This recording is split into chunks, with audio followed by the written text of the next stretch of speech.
اللہ قرآن مجید میں ارشاد فرماتا ہے الا ان اولیاء اللہ لا خوف علیہم ولا هم يحزنون الذین آمنوا وکانوا یتقون۔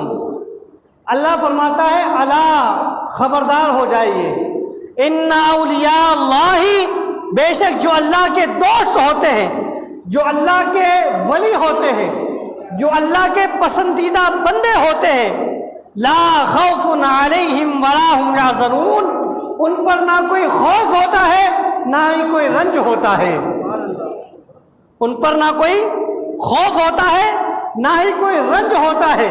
اب کیوں نہیں ہوتا ہے اس کا ریزن بھی میں آپ کو بتاتا ہوں، لیکن اس سے پہلے آپ یہ سمجھیے کہ ولی ہوتے کون ہیں۔ کیا ہر کوئی ایرا گیرا کھڑا ہو کر یہ کہنے لگے کہ صاحب میں اللہ کا بہت بڑا ولی ہوں، میں بہت بڑا متقی ہوں، میں بہت بڑا پرہیزگار ہوں، میں بہت بڑا اللہ کا ولی ہوں، تو کیا اس کو مان لیا جائے گا؟ کیا اس کی بات کو تسلیم کر لیا جائے گا؟ کیا یہ ایکسیپٹ کر لیا جائے گا کہ اللہ کا ولی ہے؟ نہ، کوئی اپنی زبان سے چاہے کتنا ہی بولتا رہے، چاہے کتنا ہی چیختا رہے، اللہ تبارک و تعالیٰ کے کلام نے اس کی نشانی فرما دی ہے، اس کے بارے میں بتا دیا ہے کہ ولی کون ہوگا۔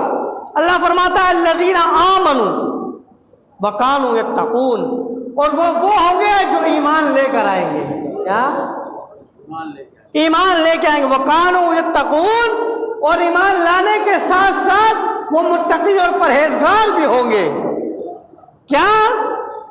اب اللہ کے ولیوں کی شان آپ سمجھیے، اور اللہ کے ولی ہوتے کون ہیں وہ بھی سمجھ لیجئے کہ کوئی غیر ایمان والا اللہ کا ولی ہو نہیں سکتا، کوئی کافر اللہ کا ولی ہو نہیں سکتا، کوئی اسلام کا مرتد اللہ کا ولی ہو نہیں سکتا۔ اللہ کا ولی بننے کے لیے شرط یہ ہے کہ سب سے پہلے تو وہ مسلمان ہو، پھر مسلمان ہونے کے بعد وہ ایمان والا ہو۔ بھائی ہر کلمہ پڑھنے والا اپنے آپ کو مسلمان کہلاتا ہے، لیکن اللہ نے فرمایا کہ وہ ایمان والا ہوگا۔ یعنی ایمان والا ہوتا کون ہے؟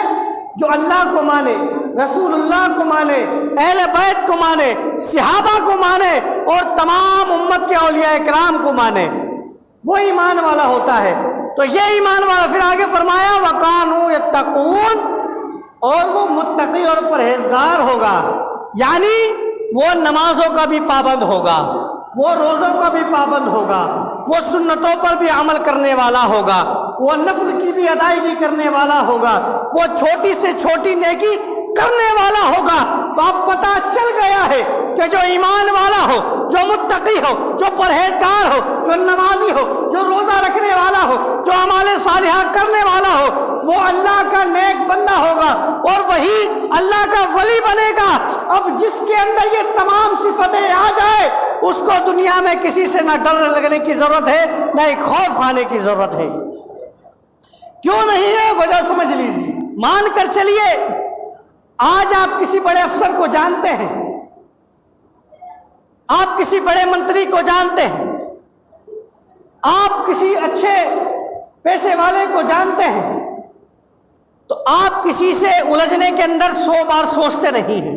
تو آپ یہ سوچئے کہ دنیا کے اندر اگر کوئی پاورفل انسان ہو اور آپ اس کو جانتے ہو، تو آپ کسی کا مکان بھی توڑوا سکتے ہیں، کسی کی دکان بھی بند کروا سکتے ہیں، کسی کی عبادت گاہ بھی پھکوا سکتے ہیں، کسی کی عبادت گاہ توڑوا سکتے ہیں۔ تو سوچو کہ دنیا کے اندر اگر پاورفل جاننے والا ہو، پاورفل ہو، اور ہم اس کو جانتے ہو، وہ ہمیں جانتا ہو، تو ہم کچھ بھی کروا سکتے ہیں۔ تو آپ سوچو کہ جو پورے کائنات کا رب ہو، جو پوری کائنات کو بنانے والا ہو، جو پوری کائنات کو پالنے والا ہو، جب وہ کسی کا دوست بن جائے تو پھر کیا کسی سے ڈرنے کی ضرورت ہے؟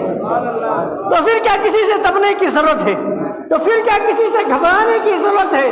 تو اے لوگوں جو یہ اللہ کے ولی ہوتے ہیں، اللہ نے خود فرمایا نہیں نہ کوئی خوف ہوتا ہے نہ ہی کوئی رنج ہوتا ہے۔